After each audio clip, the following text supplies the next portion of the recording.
everybody. Welcome to Open Hour. So glad to have everybody here today. I'm really excited for this month's conversation on engaging in sea science. And we'll talk a little bit about why we chose this name and this topic. And I'm really excited to invite a number of people here this evening. We have Tim Bargo. Did I say that correctly, Tim? Yes. Tim is the Manager of Research and Citizen Science at the Urban Ecology Center in Milwaukee. We also have Jessica Hendricks from Global Community Monitor, who is Program Manager. Her role is Program Manager there. And Julie Bastien, who is the Director of the Alliance for Aquatic Resource Monitoring, based out of Dickinson College in Pennsylvania. And I just wanted to say I'm so honored to have all of you here today and really excited for this conversation. For those of you who are watching the call, I'm sorry I'm going to be a little bit redundant sometimes, just trying to invite people in and telling them how they can participate on the call through the Open Hour page and online. So if you're watching the call from the page, you can click the Join the Call Live button and be bumped into the call. We can take up to 10. And if you'd rather just watch from home on the Open Hour page, you can join us in the chat room there, and I'll funnel conversation back and forth between the live call and the Open Hour page. Great. So, I'm sorry, I was hearing some scratching. I'm not sure. It sounds like it's happening when I'm talking. Hello? Is anybody else hearing that? Yeah. Okay. Maybe I'm going to step back for a second, and would you three like to introduce yourself? Maybe Tim first? Sure, are you still getting your question when I talk? Can we, anybody who's not talking, can you mind muting? There should be an option to mute if you click on your icon, and it's the bottom option. I think that's better. Sure. So, do you want my 5 minutes now, or just? Yeah. Why don't you just yeah, go for it. Go for it. Let's have just an introduction and a little bit about where you are and what you do, and we'll go through everybody. And then it does take people a minute to join the call, so maybe we'll go into the 5 minutes in a minute here. So, where are you calling from, and who are you with, and what brings you here? Yeah, so I'm the Manager of Research and Citizen Science with the Urban Ecology Center in Milwaukee. It's a not-for-profit community center that works in 3 neighborhoods in the Milwaukee area, and we were formed basically by a community response to crime in a local green space that became an organization that's the Urban Ecology Center, and we try to connect community members with the green spaces, particularly in urban areas, and we do that through environmental education, neighborhood-based environmental education, land stewardship, community programs, and citizen science, the program that I run. So. Great. Thank you. And I'll just go straight down my line. Liz, you're actually next in my line. Do you want to introduce yourself and say who you are, where you are calling from, and what brings you here today?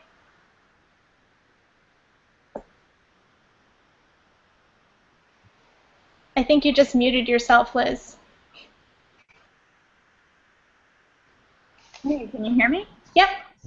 Hey, my name is Liz Barry. I'm calling in from Brooklyn, New York. I'm part of Public Lab, and I'm here because I thought C was for cookie. I really enjoy talking about the whole spectrum of participatory science, and in fact the many spectrums that have been created to talk about the spectrum of citizen to community science. So I'm really excited to hear from everyone here tonight. Cool. Kia, I see you're on the call. We don't have an icon for you, but do you want to introduce yourself and say where you're calling from? I think you're muted right now. I think you're a little bit scratchy. I can try. If you come back to me, I can try to get something that will make this less scratchy. Oh, you just did. Whatever you just did. Okay.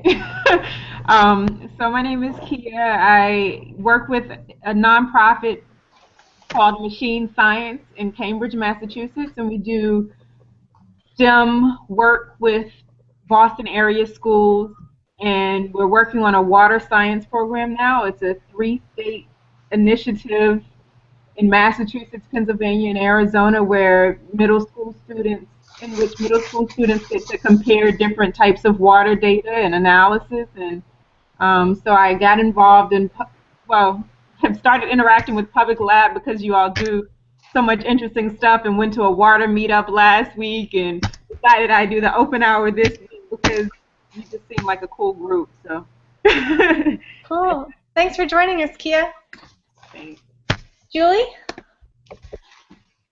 Hi, I'm Julie Bastien. I direct the Alliance for Aquatic Resource Monitoring, or ALARM, based out of Dickinson College.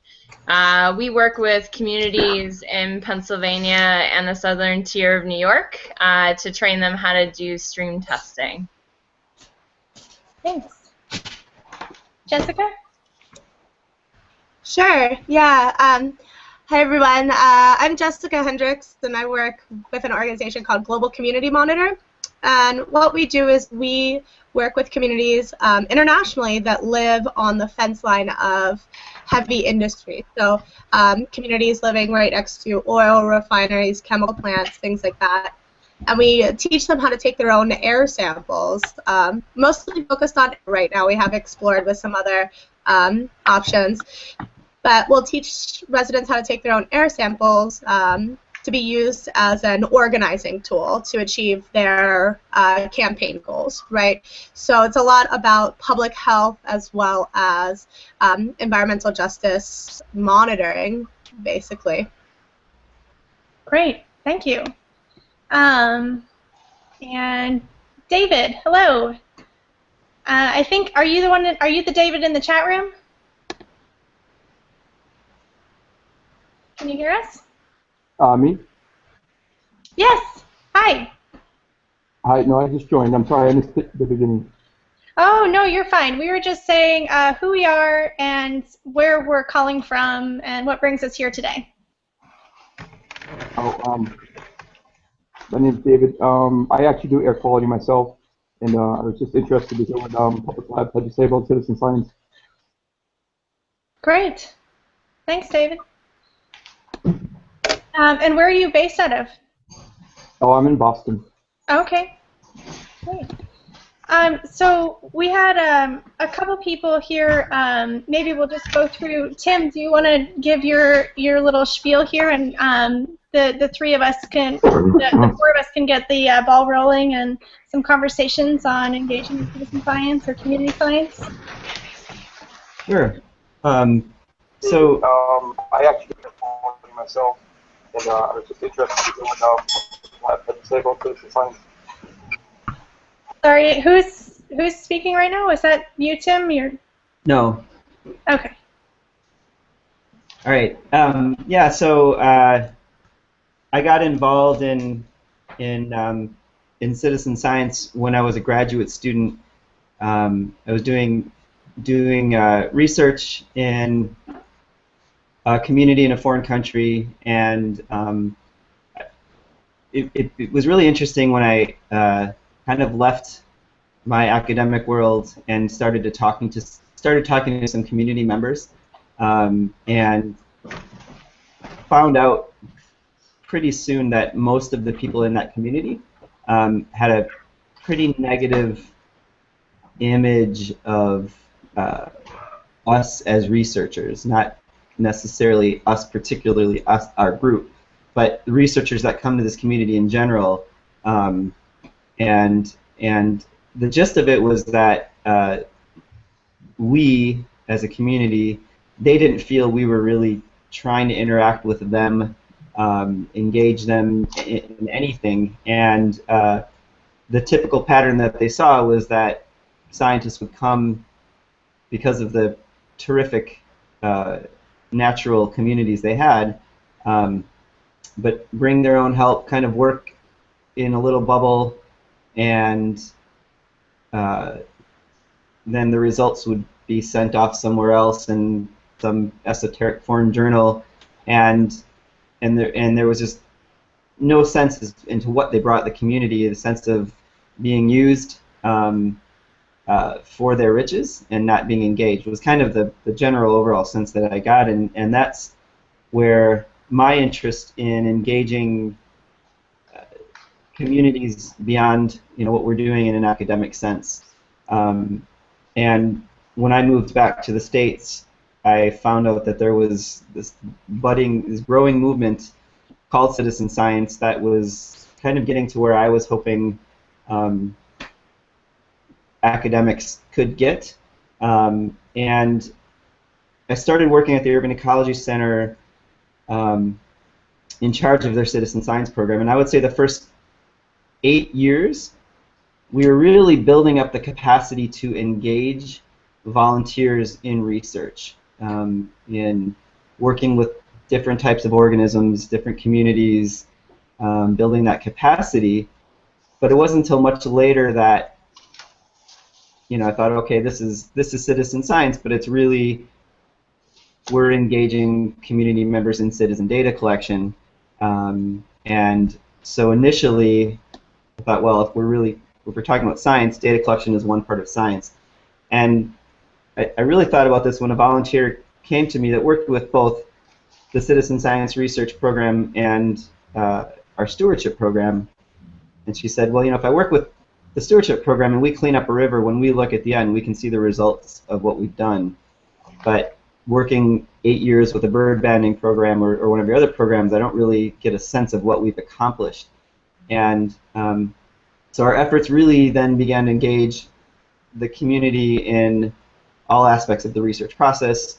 We started a heavy efforts into data visualization, data analysis, working with volunteers, producing results, presenting at conferences, providing workshops.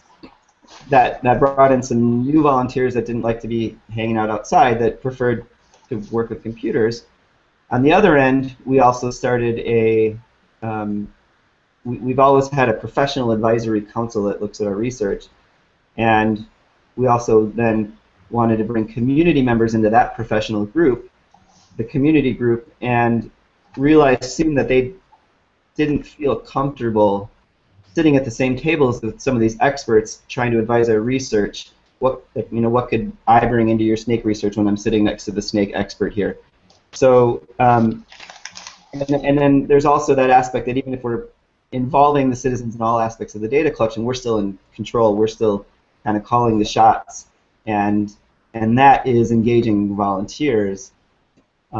So, a few things that have recently happened that have helped. One, I met Shannon at the public lab, and just some conversations about power structure in all of this, and dynamics, and the difference between engaging and true collaboration.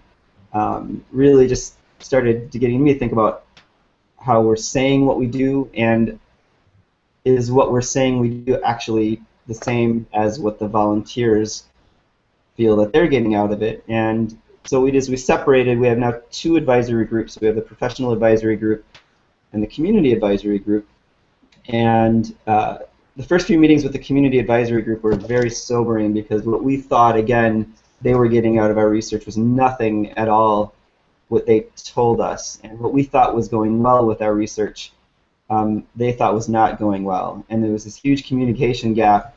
And so once we started engaging them, working with them, empowering them, they're setting the structure of this thing, it kind of went off in its own way. It was very, I don't want to say messy, but we had to give up control of this, and it went in all directions, and it was a great learning experience. And now we're starting to set this really good balance where we have the professional advisory group and the community advisory group informing each other, because the community advisory group said, well, we still don't have the skills that the researchers have, but we can bring a lot of other things. And so we're experimenting with all this, and it's been super valuable.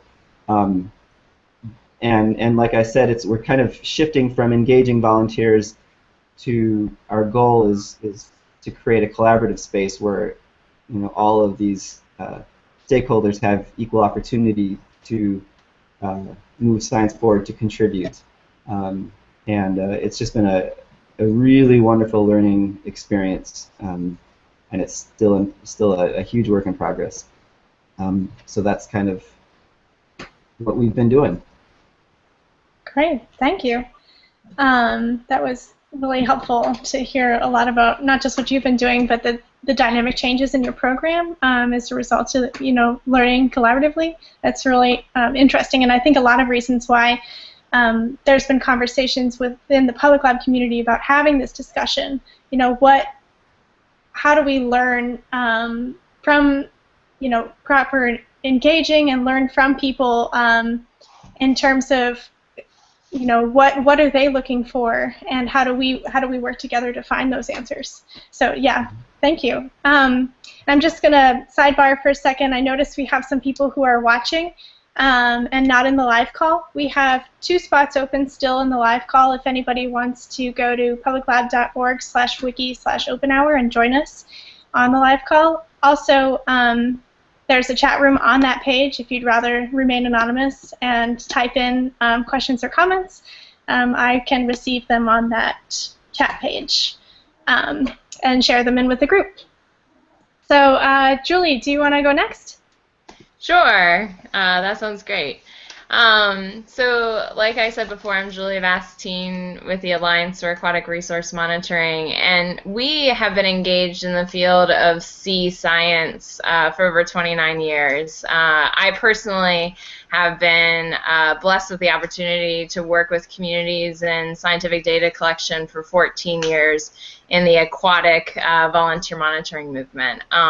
So I think when you look at community-based science, there's lots of different ways to slice that cake, and I'm a part of this subset community called volunteer monitoring, and so that movement has been around for approximately 40 years. If you look across the United States, there are over 1,500 programs of communities being engaged in water quality data collection.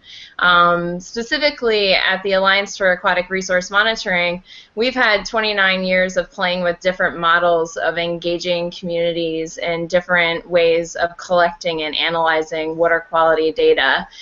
We got our start as the Alliance for Acid Rain Monitoring. Pennsylvania, where we're housed, Carlisle, Pennsylvania, as the most acidic rainfall, and so Alarm was founded by a question actually from a state legislator who approached a team of scientists being like, hey, acid rain is this big issue in our state, and there's little data collected, and there's little awareness about the impact of acid rain on our precious waterways. And so from there, Alarm was born as a top-down driven more model where we had the question of what is the impact of acid rain on Pennsylvania waterways, and we engaged over 700 volunteers throughout Pennsylvania to collect data over a 17-year period to help answer those questions. And even though as an organization we provided the volunteers with annual data reports and things like that, primarily the data were used by Alarm in policy amendments, Clean Air Act amendments, so on and so forth. But one of the things we found is as we were doing acid rain monitoring workshops and working with volunteers is a lot of community members had concerns about water quality that extended beyond acid rain. And we started to have people ask us if the parameters they were analyzing for acid rain could help answer their questions about non-point source pollution runoff like agriculture or stormwater runoff or acid mine drainage. And so in the 90s, Alarm took an operational shift to go into what some people refer to as the co-created model. And in this model, the community drives the research agenda from identifying the question and identifying what study they would like to complete. And we as a service provider, as an organization that provides scientific and technical support, we help mentor them and walk them through that scientific process. And similar to Tim, we help them from training them on techniques all the way through the data interpretation process. And one of the key elements, I think, in that program, and maintaining ownership with their data, not just with the design of the study and carrying out the methods themselves, but also going through quality assurance measures, and the volunteers being validated that they know that they are collecting credible data. So when it comes time for them to communicate their data findings, they do that with confidence. So that's one program that we have, and we've worked with 45 Pennsylvania communities in this model, and I'm happy to tell stories of success from that later on in the call. Our third and final wave as an organization is our shale gas monitoring initiative, and this actually takes us out of Pennsylvania into the southern tier of New York, and as well as West Virginia.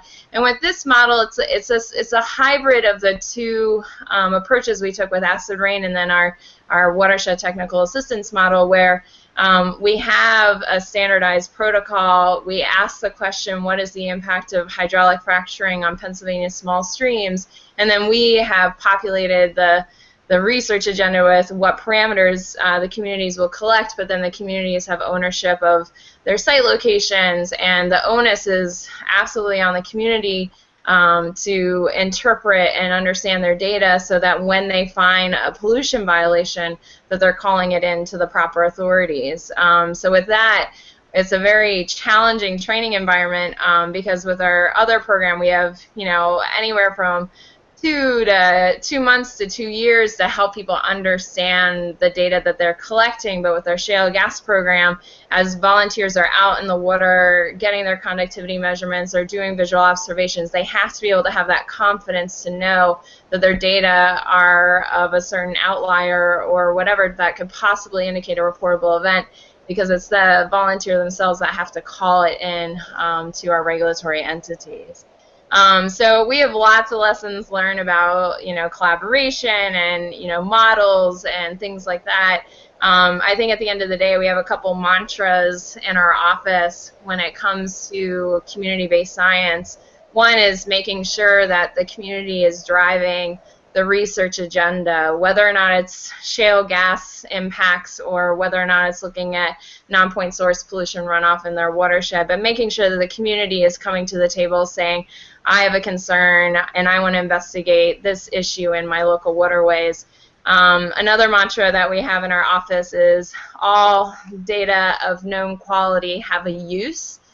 There's a lot of pushback in the water quality volunteer monitoring movement from regulatory entities and things like that, asking about the credibility of the data, and we have that very well documented. I think the other mantra that we have is make sure you're having fun and don't forget to get into the streams yourselves and do your own stream testing so that you're staying connected and having your waders in the water. Thanks, Julie. Jessica, we pan over to you. Sure. Again, my name is Jessica Hendricks, and I work with an organization called Global Community Monitor. Our main product is the bucket brigades, and that's what we're most known for.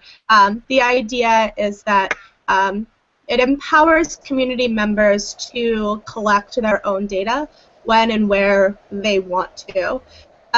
We're based in Richmond, California, but we do international work and have some really successful projects, one of which in India. So that's exciting. It's very replicable. How it works is that community members, living next to heavy industry, like an oil refinery, often feel like there is kind of acute toxic air pollution there from the emissions of the industry. So they, smell for odors. Rotten eggs is a really clear one for hydrogen sulfide or other sulfide gases. They might have acute health effects of burning eyes, sore throat. Sometimes in real bad situations, you might even see a cancer cluster, things like that. So the idea is that the community members don't really know where to turn to get the data that they're looking for. Oftentimes the local air districts and the agencies do monitoring, air monitoring nearby, but it's not, you know, in these toxic hotspots that the community members have identified. And oftentimes it's only for the criterion pollutants, which don't include hydrogen sulfide and benzene, which are very common coming off of industrial sources. So community groups contact us and we'll work with them to develop the program to do a bucket brigade in their community. It empowers the residents with the idea of community members are experts in their own community, and then it allows them to own the data, use that data for to reach their campaign goals, whatever that is. My background is in kind of environmental advocacy, but I really like including the community-based monitoring approach to it because it allows community members and residents to actually advocate for themselves, which is really important.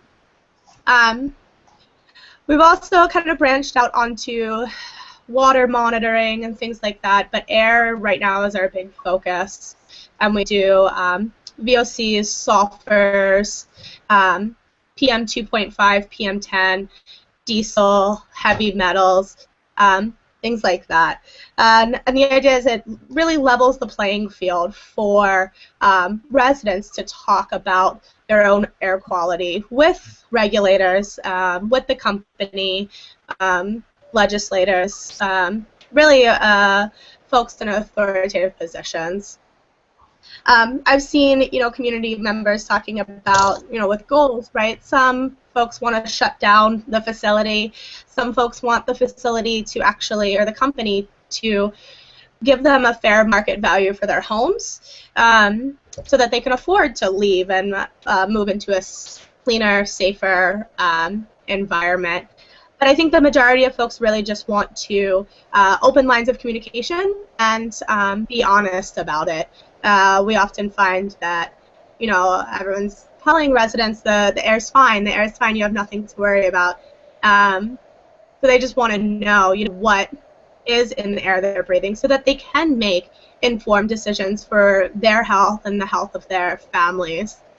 So that can mean, you know, a good neighbor agreement with the company doing a fence line air monitoring in real time and releasing that to community members. It could just mean, you know, a warning siren or an emergency response plan for when something goes on. I've seen, you know, local hiring ordinances within the agreement. So that's kind of what people can accomplish. And the project's very similar to Julie's, and we'll go through the whole process with community members. We'll go to a community and do, you know, a site assessment to see where good monitoring locations are going to be, and we'll give them, you know, some background on what to look for in a monitoring site.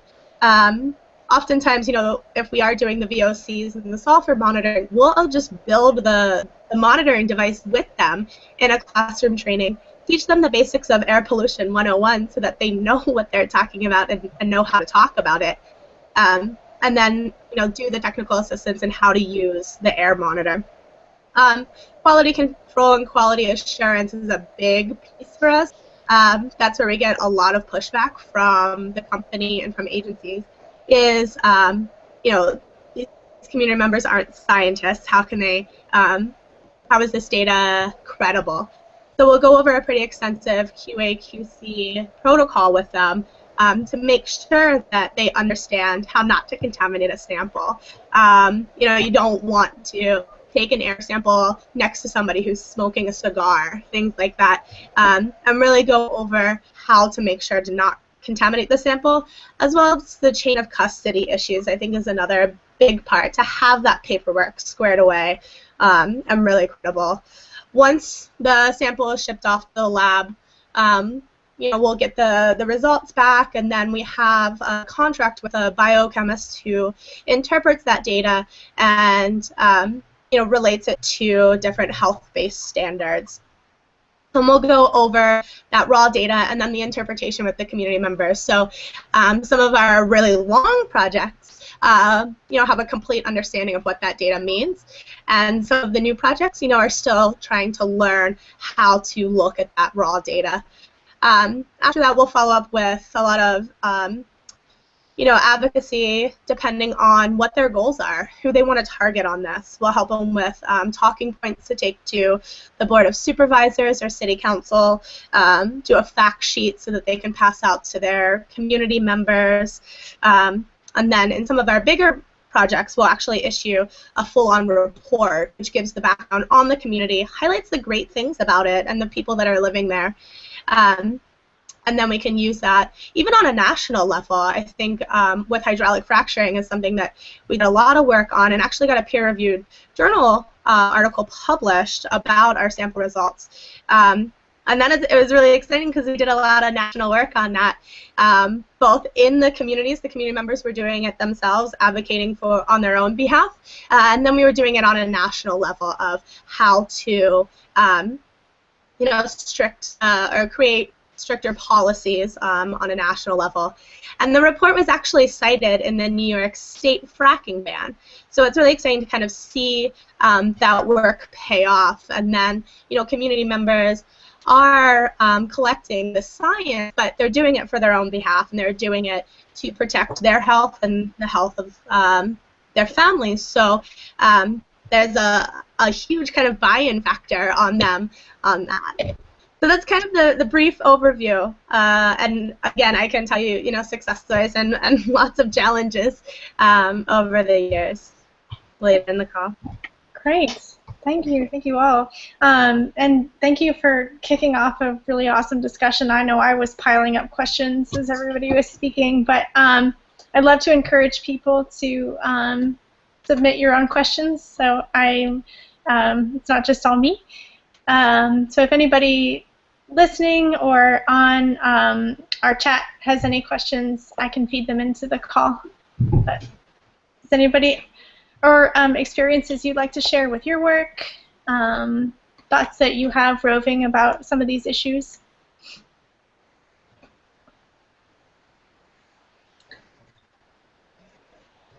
Okay, I'll start then. So one of the things that Tim, you mentioned that really struck home for me was you said people concerned about sitting at the table with experts, and I was just wondering if you could talk a little bit more about the dynamics of building relationships with communities so that they feel empowered to embrace their knowledge and the science that is out there and available for them to grab onto and use. And that's for anybody, really. I think that's something that, when we're talking about engaging people in science, it's often thought of as something that's exclusive to experts. And I know myself and several other maybe people in the room don't see it that way. And I'd just love to have a conversation about broadening who's at the table. Yeah, I think the people we kind of initially brought into the kind of the advisory role were very comfortable with their current roles in just supporting our research, and so there was a little bit of pushback in terms of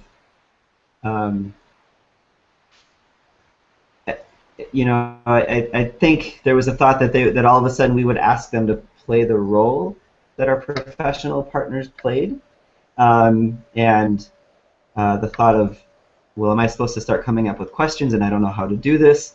And so for us, it was just kind of a learning experience in terms of, what's the best natural way to kind of allow the collaboration. And part of it is having a little bit of structure. So, we were worried about the back end with the data and how, laying a foundation for, how to speak the science language, what statistics mean, the uncertainty that comes with science that then also kind of shows up on the front end. And so I think by allowing the conversation to happen on its own separately, without the kind of pressure, was kind of after, like I said, we got all of the feedback from our current structure and where to go. I think it was just the conversation needed to happen.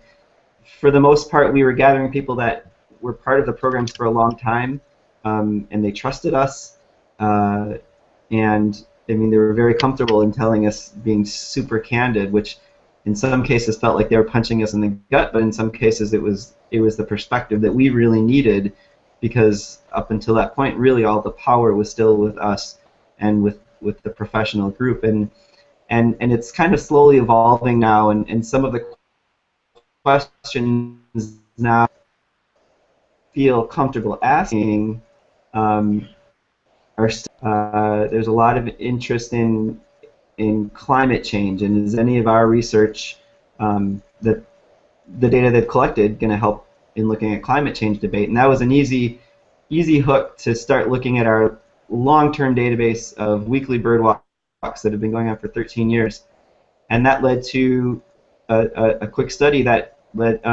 resulted in statistical significant data just of birds arriving 1 to 2 days earlier every year for the past 13. Just starting to see some of those patterns develop. But again, it's that I think a really big barrier tends to be the uncertainty.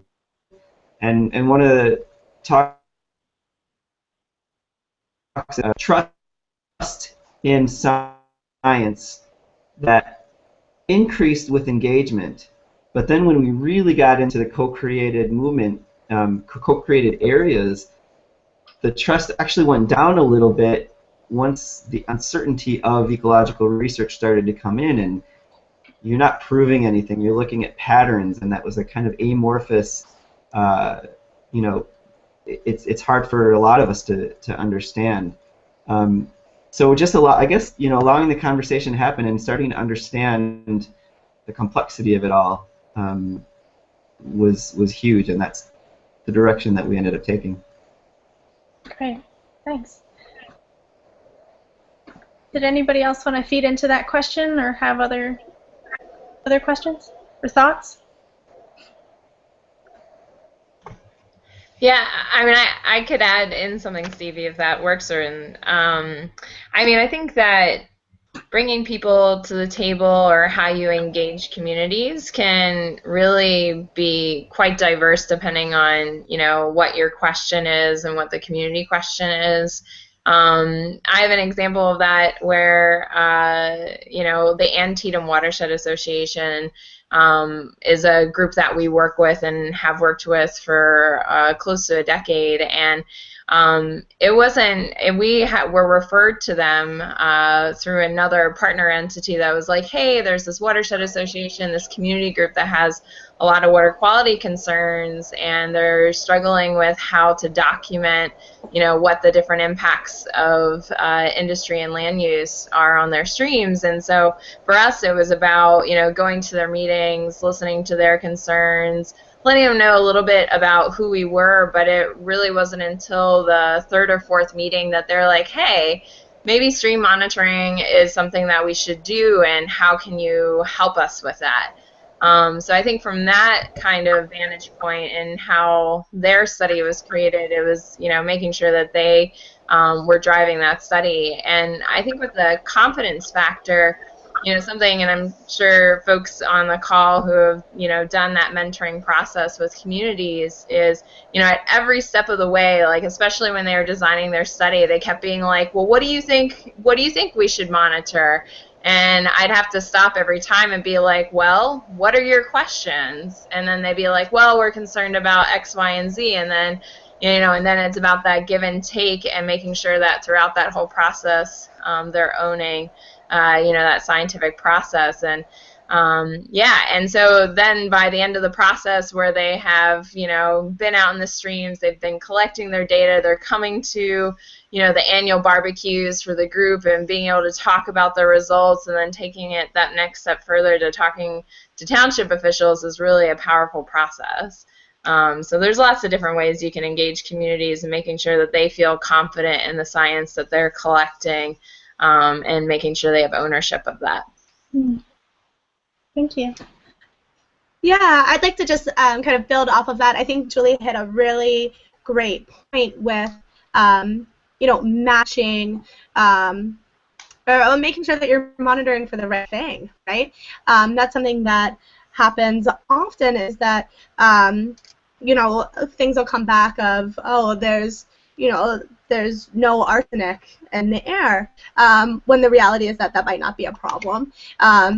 What we like to do often is pull up kind of the emissions inventory for a lot of different industries so that we know what to monitor for and we're testing it correctly. We compare it like you're not going to try to hammer a nail in with a screwdriver, in the same sense that you're not going to test for gases when particulate matter is your problem.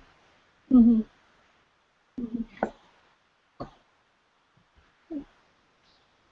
Does anybody have other questions, thoughts yet? Okay, I know there's a bunch of viewers. I can see you. Okay, I have a question, and I really would love to get into. Yeah, I guess I would like to ask what. I mean, we've talked a little bit about bringing people to the table and asking the right questions, but what else makes for a successful program?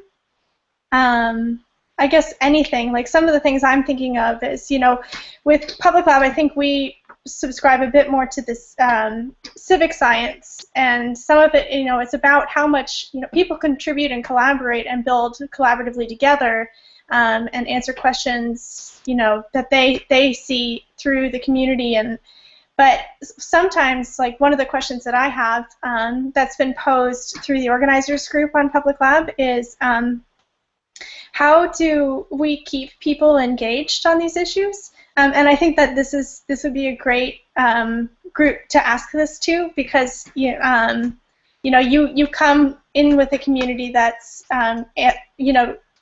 asking a specific research question or helping to define what that is, and engagement throughout that process is something I'd be really interested in hearing about.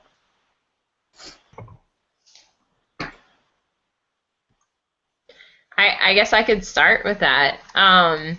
Yeah, I mean, I think engagement and volunteer retention and recruitment are definitely challenges that are very prevalent in volunteer monitoring. And, I think that, we are fortunate, at least in the beginning, that people are very eager, and there's a reason why they're coming to the table. There's a reason why they're concerned about their creek. There's a reason why they want to go out and collect data.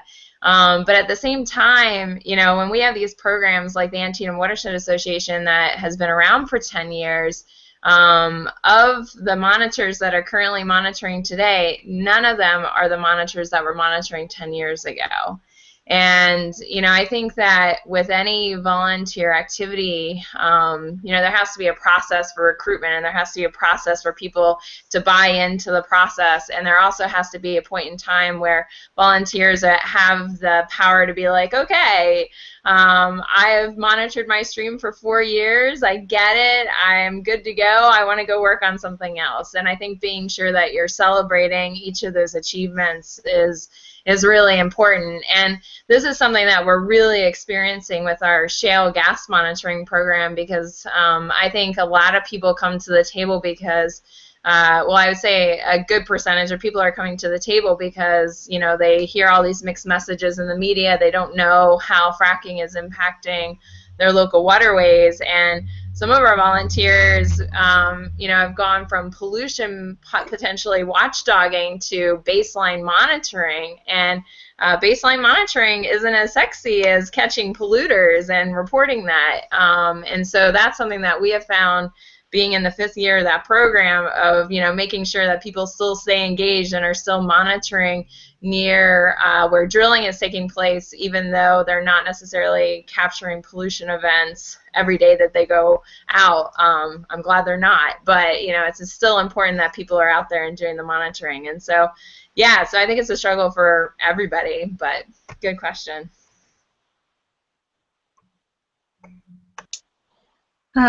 I have an add-on from somebody who's watching to that question, and it's a question, I guess, I'll just read it here, that we talk a lot about at Public Lab is, sorry, pull this up directly. How do you strike a balance between rich, fully collaborative co-creation with community and being sensitive to the limited time and resources of some communities which are affected by pollution? Sure. Yeah, I can address that. And I think going back to the original question, I think it's a lot about capacity. I think that's one of the biggest challenges in community monitoring is that folks need to have the capacity to do it. I've mentioned before that at GCM and the bucket brigades, we work with groups. We, at this point, don't have the capacity to work with individuals who want to take their own air sample. We require a group of no less than 5 people. And I think that is, you know, because there is such a heavy organizing element to the work that we do, but I think that's also recognizing that people have limited capacity and limited time to engage in this, especially when we're talking about some of the communities that are heavily, you know, working class. So oftentimes people are working multiple jobs just trying to, you know, put food on the table. So being sensitive to that, but also sharing the workload with other community members. So I think it's kind of a balance, right, is that 5 people could do 5 hours of work on it each week, or you could get 25 people doing 1 hour. So I think it's really just kind of about building up that capacity within the group and creating kind of that chain. We call it the bucket brigades, and that the idea is that you know, it's the bucket being passed from the river to the burning house, and I think that there's an analogy there with you know, if somebody smells pollution or sees an emission incident at the local refinery, they can contact folks to help come out and take a sample. And if those people aren't available, then ideally there's going to be plenty more folks that you can just kind of create a phone tree and call through it. That's the best way. That does address, you know, recruitment and retention pretty heavily, and I think those are, you know, pretty broad organizing challenges as well as questions of how do you keep folks engaged in the project. Okay, thank you. Kia, David, does anybody have thoughts or questions here or insight? I just had a general question. I mean, a lot of these projects sound, I guess, a lot more elaborate than I had expected. So, where do people usually get funding for these types of projects?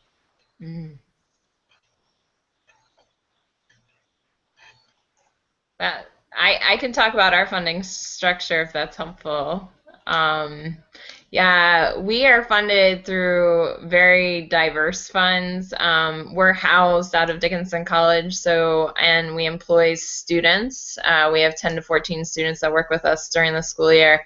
So 40% of our budget is coming from Dickinson College in that capacity. And then we have some family foundations in Pennsylvania that really care about community-based approaches to solving environmental problems, and so that's been really helpful. Even at our state, our Department of Environmental Protection has a Growing Greener grant fund that helps to fund water quality research. And then we also have a couple of federal funding initiatives, one that's coming in from the EPA and one from the National Science Foundation.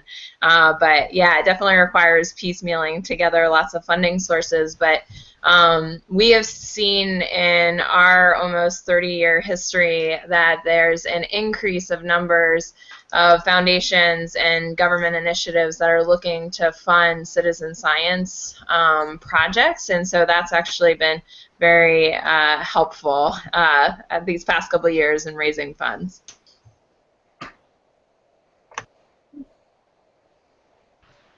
Yeah, we get a lot of our funding through private foundations as kind of the main source, and it depends. It's a diverse group of foundations. Some are funding, work on a specific issue like fracking, and some are funding much broader issues like through network support and things like that.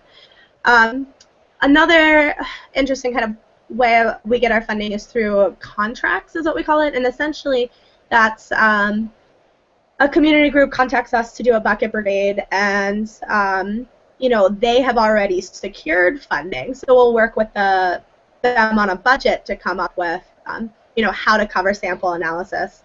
That's also really convenient with some foundations that only give directly to the community group or only work with grassroots groups or groups with small budgets. There's a lot of funding that some community groups can get that we as a larger organization cannot. So we'll help with kind of grant proposals and things like that, as well as references to some of the foundations so that community members can actually learn that basics of fundraising, because it is such a key part of the organizing. I have a question coming in from the people on the chat group, and it is, what role does education play in your community work? And then also adding on, somebody added on here, specifically related to teens, but this, he says here, maybe a question for another time, or a discussion for another time. So I guess education, and then is there anything that specifically anybody's focusing on with schools? I guess I'll talk about one of our most successful initiatives, at least in my mind, is, and I know there's a number of organizations looking at this, but we had a partnership with the University of Minnesota and their Driven to Discover program, and they're using citizen science as a platform for inquiry-based education, and it was a startup NSF 5-year grant. And basically, so one of the Urban Ecology Center's programs is through our community programs and after school Young Scientists Club. And through this partnership, we sent our community program staff to the university for training on a curriculum that it was geared towards middle school students, but starting to get the understanding of kind of that uncertainty I was talking about earlier, that the public seems to be so mistrustful or kind of shying away from, in that you're basically looking at patterns in the world and you're coming up with, you're coming up with alternative hypotheses that you base against the null hypothesis, which is there are no patterns. And so the middle school students are starting to get trained in how you speak this language and how this Western form of scientific research works. And then that has led to just some incredibly original research that our after-school groups have done. And then, the key part is that they all travel to the University of Minnesota.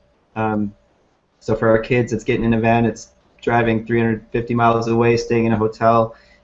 That experience and from taking the science fair to that next level of creating more of a conference-like setting for the middle school students to present their research, work with their peers, versus kind of a competition of who's got the best poster.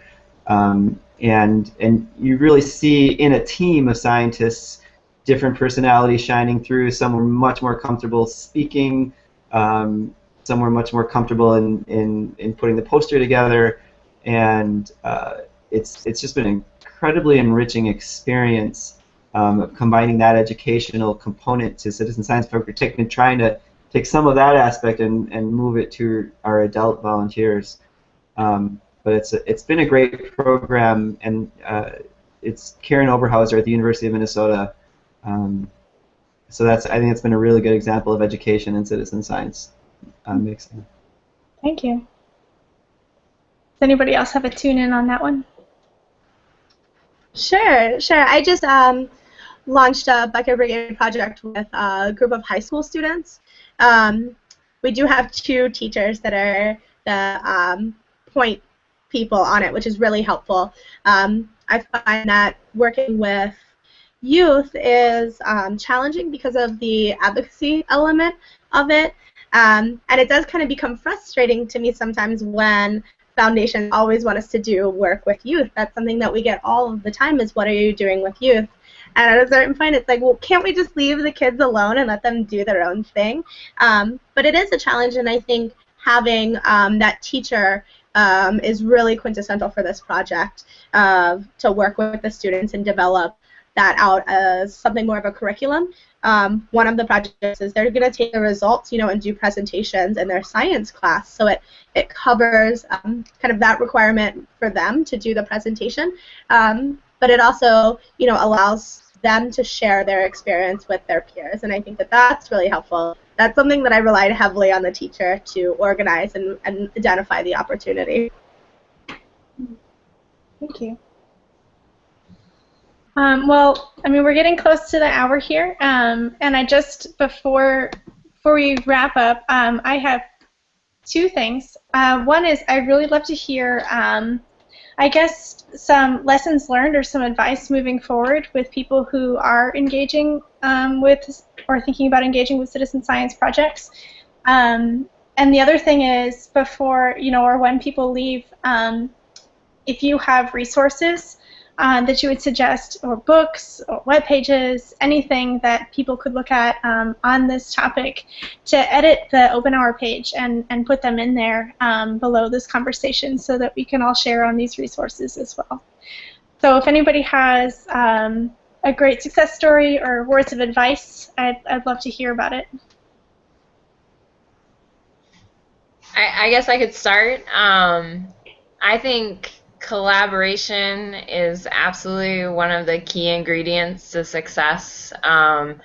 Even with the work that we do in Pennsylvania, whether it's watershed monitoring or shale gas monitoring, we're not the only organization that's trying to provide community resources. We always have partners of 5 or 6 organizations that we're working with to cover the whole state, and then also making sure that you have really good local leaders and people that can, if you're 6 hours away from where your community is, making sure that you have good communication with the leader and also with the rest of the volunteers, and making sure that they feel like they have access to you as a resource. So yeah, communication, collaboration, I would say would be 2 ingredients for us for success. Thanks, Julie. Does anybody have thoughts on this? Words of wisdom? I guess I would add humility to the mix, particularly from the academic side of things, the professional side of things. I think it's that willingness to share the power and all of the unintended consequences that go with that but really strengthen what it is. So that willingness to really listen, and understanding that that could totally change what you had in mind, and to me that's been a huge learning experience. Great, thank you. And I think from our end, it's really about capacity and organizing. I think our most successful projects have a really strong base of community members and volunteers, I guess, doing the work. And I think, with the monitoring, that's one piece of it, and that's a tool for the organizing work. So that's one thing I always like to stress, is that this is a lot of work, and if you want to be successful, you have to put in kind of the work, and this a much broader organizing project. Great, thanks, Jessica. Did anybody else have any last questions or ideas or resources you'd like to share? Thoughts? I would make a plug for the Citizen Science Association that is formed. They also have a call for articles, and the articles are both, you know, in publishing results, but also talking about lessons learned and best management practices. And so I think that that's in response to trying to help foster communication and collaboration across the field. So I would start there, Citizen Science Association. The Cornell Lab of Ornithology I would also add to the list. They have a lot of great evaluation tools and things like that if you're looking to evaluate your program. And for folks specifically interested in aquatic-based community monitoring, there's a whole slew of resources. usawaterquality.org/volunteer is one of the key ones that I would check out as well.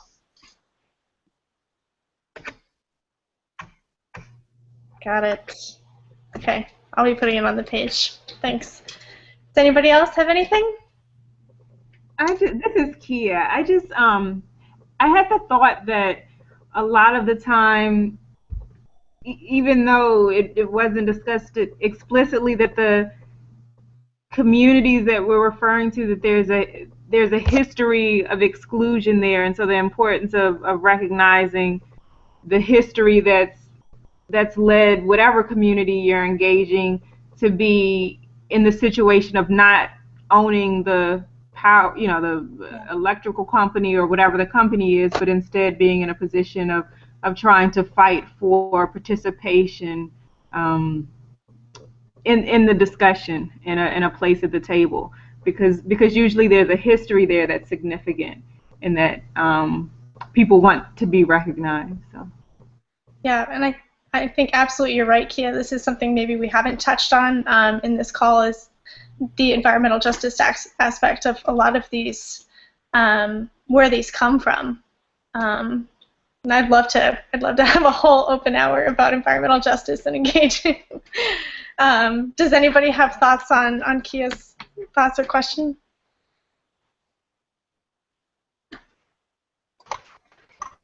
Work related. Yeah, go for it. Oh, go ahead, Julie.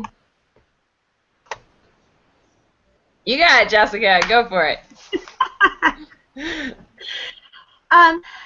I think that that's a big part of why our project is designed the way it is because, you know, there is a lot of times a history there, and we hear from people all the time is, you know, we're being studied to death. And I think that that's something to really recognize, is that when are we going to, you know, get all of the data together, but then use the data and see the results for it. And absolutely community members to be at the table for that. So I think that that's a huge value, and I think that they need to be, you know, empowered to be able to have those conversations and level the playing field at the table. A great example is, you know, ambient air. Everybody talks about ambient air. And I had a community member ask me, what is ambient air? And it's just air, you know, it's just the air that we're breathing. And that was kind of a huge challenge for her to talk about her concerns with regulators and agencies, you know, at that table. So having those conversations to level the playing field so that everybody is on the same page. The other thing I would add to what Jessica was saying is constantly having the conversation with people of who is not at the table, who should be, and asking the questions of what are the barriers at preventing people from being a part of those conversations, and having access to these resources. So, you know, thinking about where the trainings are being held and what are the bus routes to be able to help people get to resources, you know, making sure you're talking not necessarily to the community leaders, but those community connectors, those people that know everybody and can, you know, help you find the right people and the pressure points in the community to make sure that everyone who is being affected by a particular issue has access to the same resources and addressing it. I'm sorry I got cut out again a little bit, but and I just got the question back. What really helps often is some very productive hanging out time, particularly at the beginning, and that's really just getting to understand who are the trusted individuals or organizations in the community and really spending that time that oftentimes, particularly scientists, maybe not wouldn't think about.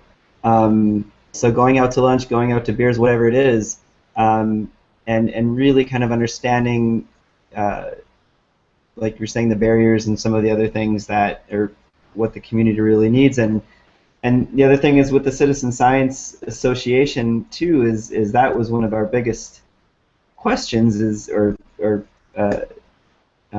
thoughts is that so many people that weren't at the conference for probably a lot of reasons. It was expensive, flying up pretty far away, and is this an association of practitioners, or is this going to be an association that involves many community players? And I think there's a lot of ways to begin to chip down those barriers. And an excellent organization I know in Milwaukee that's a public health organization.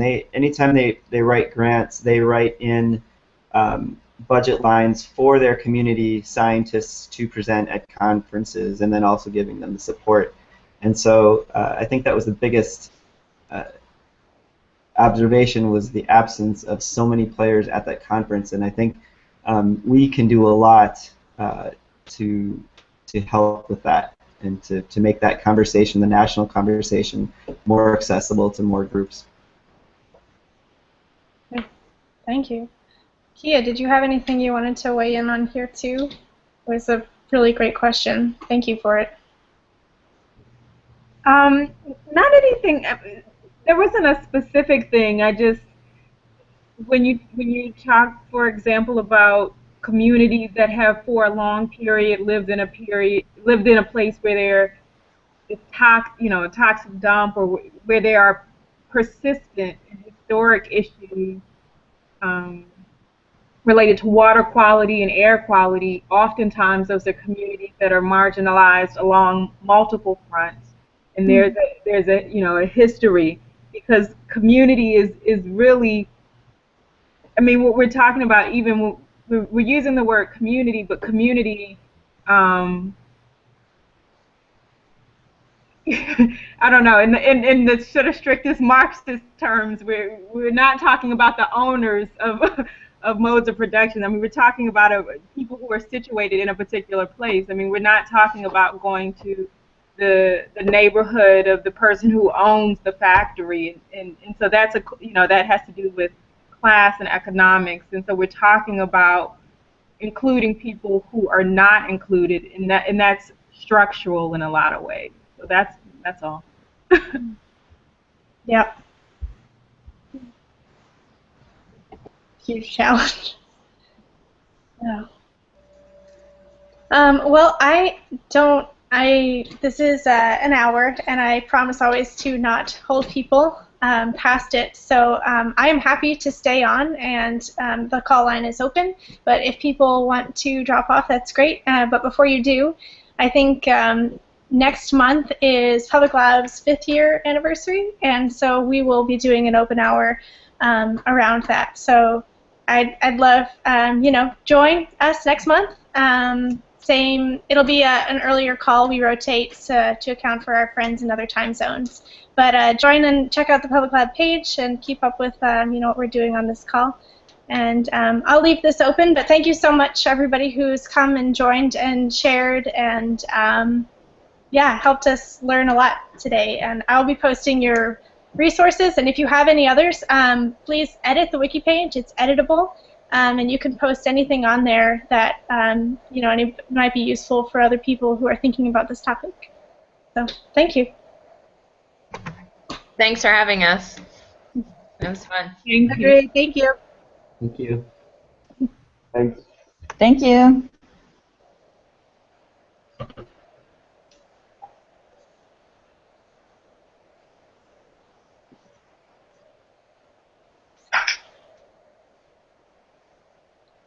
All right, I'm going to stop the broadcast then. It's just